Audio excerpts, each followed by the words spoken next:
Ik nedēļas mēs tiekamies ar māmiņām gaidībās.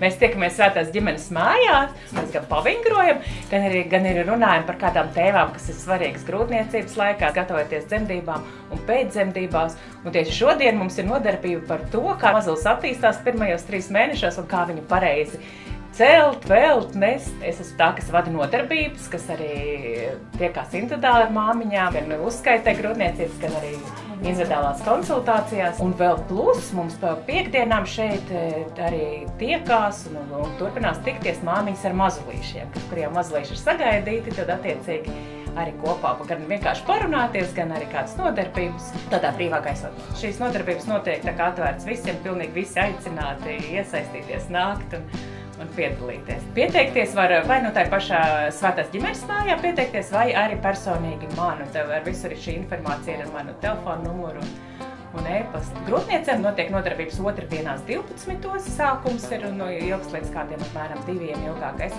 Un attiecīgi māmiņām ar mazulīšiem tas ir pa piekdienām 11. Vaima šodien uzaicināja mani, lai es pastāstu mamām, kā aprūpēt mazulīti pēc piedzimšanas. Runājam par handlingu, par to, kā fizioloģiski turēt mazuli, kā viņu ģērbt, nest, kādās pozīcijās, lai tās labvēlīgi ietekmē bērniņu un palīdz viņam attīstīties fizioloģiski.